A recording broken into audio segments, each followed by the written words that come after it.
क्या आपको पता है बिना प्रोनाउन के इंग्लिश बोलना कितना ऑकवर्ड लगता है? इमेजिन करो बार बार आपको कुछ इस तरह बोलना पड़े, Aman is a good boy, Aman plays cricket, Aman goes to school. कितना ऑकवर्ड लग रहा है ना। बार बार अमन अमन अमन अमन, हर बार सेम नाउन रिपीट करना ना सिर्फ बोरिंग है बल्कि गलत भी लगता है। और इसी प्रॉब्लम को सॉल्व करने के लिए हम यूज करते हैं प्रोनाउन। आई एम श्योर कि प्रोनाउन की डेफिनेशन तो आपने जरूर सुनी होगी। Pronoun is a word that replace noun. तो चलिए अब कुछ एग्जांपल के थ्रू हम प्रोनाउन को समझते हैं कि प्रोनाउन किस तरीके से काम करता है। फॉर एग्जांपल जो सेंटेंसेस मैंने अभी बोले थे हम उन्हीं का यूज करते हैं। जैसे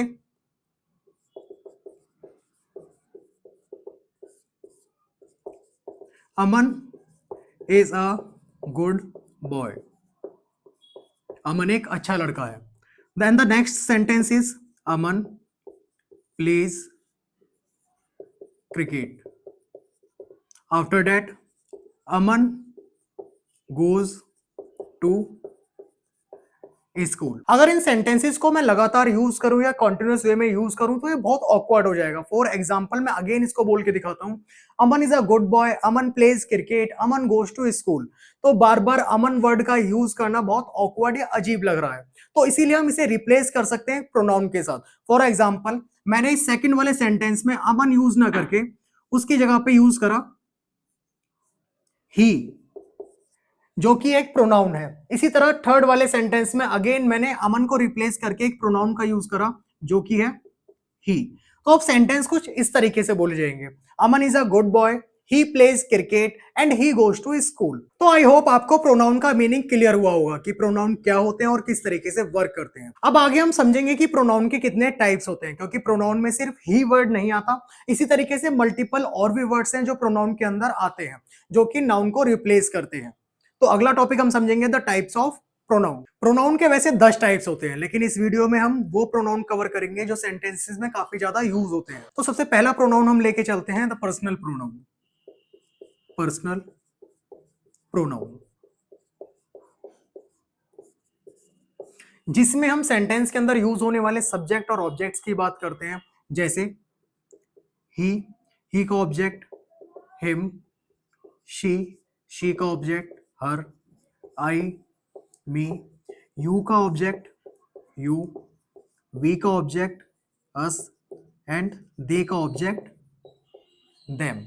अब इनको सेंटेंस में किस तरीके से यूज करा जाता है। फॉर एग्जाम्पल मैंने बोला वह स्कूल जाता है, तो इसको किस तरीके से सेंटेंस में लिखेंगे, ही गोज टू स्कूल। तो हमने सेंटेंस की शुरुआत में यूज करा ही, जो कि क्या है, एक प्रोनाउन है। या हम इस तरीके से बोल सकते हैं वह उसे किताब देता है, he gives book to him. तो हमने यहाँ पे एक प्रोनाउन यूज करा ही, जो कि सब्जेक्ट की तरह काम कर रहा है, और सेंटेंस के लास्ट में हमने यूज करा हिम, जो कि एक ऑब्जेक्ट की तरह काम कर रहा है। इसी तरह हम आगे बात करते हैं सेकंड प्रोनाउन की, जो कि है पजेसिव प्रोनाउन। पजेसिव प्रोनाउन, इस टाइप के प्रोनाउन पोजेशन को शो करते हैं। फॉर एग्जांपल मैंने बोला कि यह मार्कर मेरा है, या फिर यह किताब मेरी है। तो इसमें जो मेरा या मेरी वर्ड मैंने यूज करा वो एक पोजेशन को शो कर रहा है कि हाँ ये ऑब्जेक्ट मेरा है या किसी और का है। फॉर एग्जाम्पल अगर मैं इसी को सेंटेंस में लिखना चाहूं,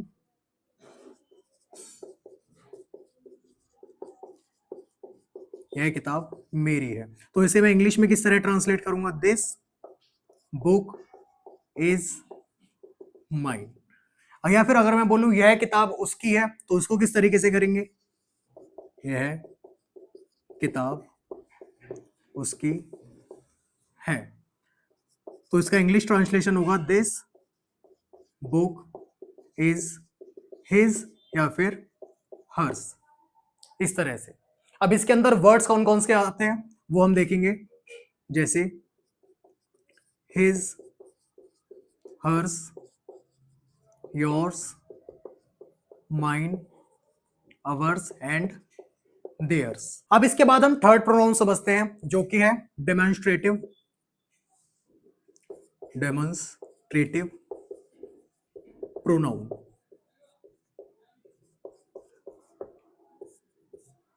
अब इस प्रोनाउन का यूज करा जाता है किसी भी व्यक्ति या किसी वस्तु की तरफ पॉइंट आउट करते हुए। फॉर एग्जाम्पल मैंने लिखा this is my book.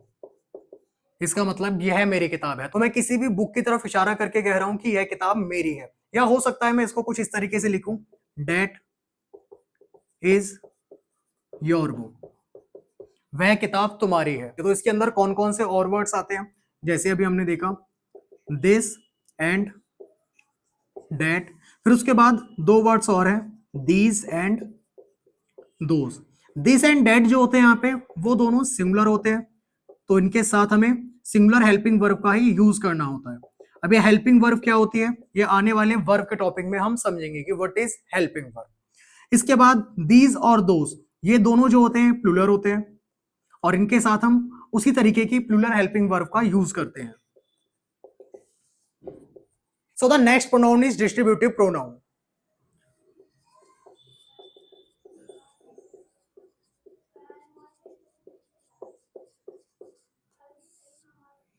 Distributive pronoun का यूज तब करा जाता है जब हम बहुत सारे लोगों या बहुत सारी चीजों के बीच में हैं और हम सबको अलग अलग नाम ना देके एक नाम से ही डिनोट करना चाहते हैं या फिर एक नाम से बोलना चाहते हैं। फॉर एग्जाम्पल इसमें जो वर्ड यूज करे जाते हैं, ईच, एवरी, आइदर, नाइदर। अब हम इसका एक एग्जाम्पल समझते हैं। जैसे मेरी क्लास में 10 बच्चे बैठे हुए हैं और मैं उन 10 बच्चों का नाम ना लेके मैं सबको एक साथ ही बोलना चाहता हूं किसी भी बात को। जैसे मैंने बोला ईच स्टूडेंट कैन पेंसिल। तो इस सेंटेंस का मतलब हुआ कि हर एक बच्चा क्लास में अपनी पेंसिल लेके आ सकता है। ठीक है, तो मेरे को यहाँ पे उन 10 बच्चों को पॉइंट आउट करने की जरूरत नहीं है। उन 10 बच्चों के नाम को यूज करने के बदले मैंने एक वर्ड यूज करा जो कि है ईच। तो अब चलते हैं अगले प्रोनाउन की तरफ जो कि है रिफ्लेक्सिव प्रोनाउन। रिफ्लेक्सिव प्रोनाउन, इसका यूज तब करा जाता है जब हम सेंटेंस में अपनी ही या फिर खुद की ही बात कर रहे होते हैं। जैसे मैं अपना खाना खुद बनाता हूं, तो इस सेंटेंस को हम इंग्लिश में किस तरीके से लिखेंगे, I cook my food by my self. या फिर हम यहाँ पे दूसरा सेंटेंस भी यूज कर सकते हैं। फॉर एग्जाम्पल वह अपना काम खुद करता है, तो he does his work himself. तो इसमें किस तरीके के प्रोनाउंस यूज होते हैं, देखिए जैसे माई सेल्फ, हिमसेल्फ। इसके बाद अगला प्रोनाउन है इंडेफिनिट प्रोनाउन।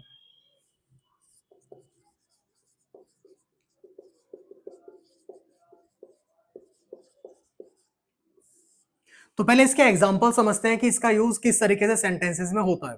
फॉर एग्जांपल मैंने बोला कोई गेट खटखटा रहा था। अब यहाँ पे मुझे नहीं पता कि वो व्यक्ति कौन था, तो इसीलिए मैंने एक स्पेसिफिक वर्ड यूज करा कोई। तो अब इसको हम इंग्लिश में किस तरीके से ट्रांसलेट करेंगे,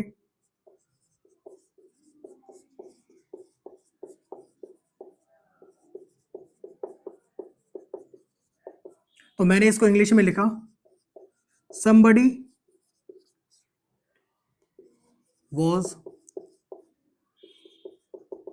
knocking the door। somebody was knocking the door। तो इसके अंदर किस तरीके के वर्ड्स लिखे जाते हैं, जैसे somebody,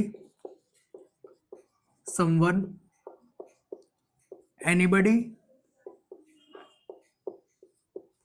anyone। इसके बाद nobody,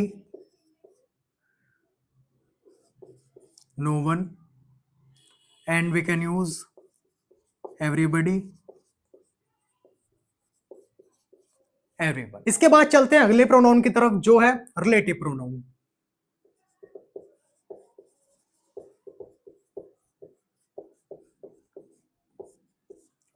तो पहले इसे हम एग्जांपल्स के थ्रू समझते हैं, फिर इसके अंदर कौन से वर्ड्स आएंगे उसकी बात हम करते हैं। फॉर एग्जांपल मैंने एक सेंटेंस बोला कि मैं राम को जानता हूं जो एक डॉक्टर है।